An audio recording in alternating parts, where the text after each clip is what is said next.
Congratulations on your earnings report. Your key life and health insurance unit really held up well, despite the fact that we saw premiums actually fall industry-wide. Would you say now that you have fully absorbed the impact of tighter regulations?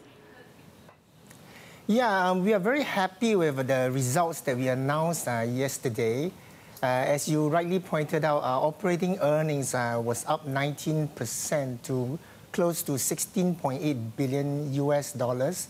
I think the key drivers of the growth in our operating earnings is the fact that our customer numbers grew by 11% last year to 184 million customers. And at the same time, our profits per customer grew by a very strong 18%. Of these operating earnings, I think more than around three quarters comes from our insurance business. It was a difficult year for life insurance last year. We saw that the industry had a very, very low growth. But despite that, our life insurance business actually managed to beat the market, and we outperformed the market significantly. Our new business embedded value market share was up 3% and close to 40% of the market.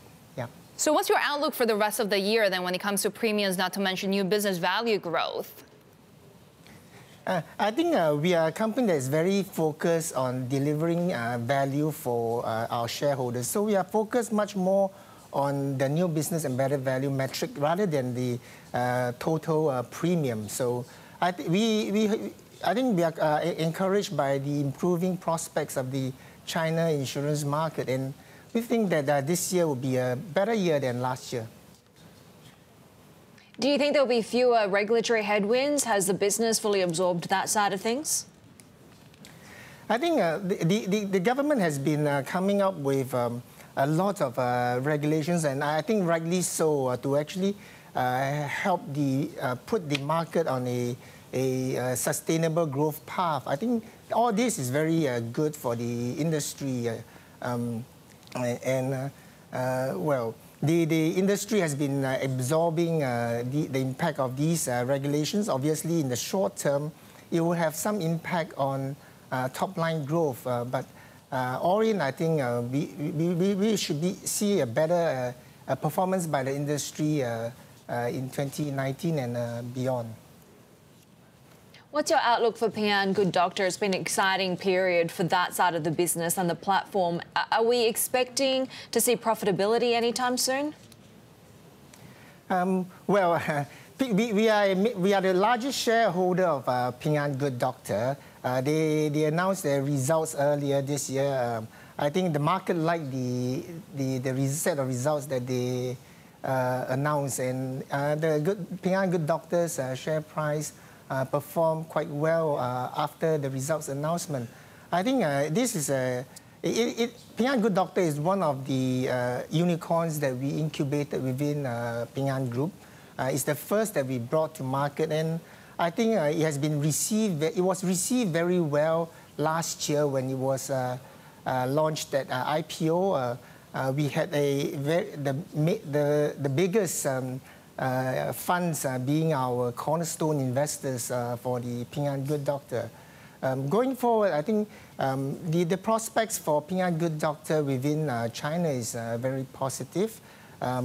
This year, there will be a lot of attention and focus on the healthcare sector in China by the government and and I think the government is also very keen to promote the use of technology to improve healthcare delivery to Chinese consumers. All this is very good for Ping An Good Doctor's prospects. At the same time, we've been taking Ping An Good Doctor internationally, and we announced last year that we are going into a joint venture in Southeast Asia with Grab. We are also exploring other opportunities in other markets as well. Yeah. When it comes to other markets, I do wonder about your investment strategies, because we continue to see U.S.-China trade tensions. We have seen them over the past year or so. How does that affect your investment decisions and your business, as well as we could see Chinese consumer sentiment really taking a hit? Well, the U.S. trade and China trade issue has not impacted our core businesses as well at all. So far, has not impacted any of our core business. Especially on the retail side, 87% of our operating earnings comes from our retail business. And so retail has not been impacted at all by the U.S. And China trade tensions. Obviously, there's been some volatility in the capital markets, and this has affected some of our asset investments. On the credit side, we have a very big consumer lending business. We have seen that the credit quality of our consumer lending business, hold up during this time. The NPL ratio for our consumer lending business is only about 2.3%, still a very healthy level. Yeah.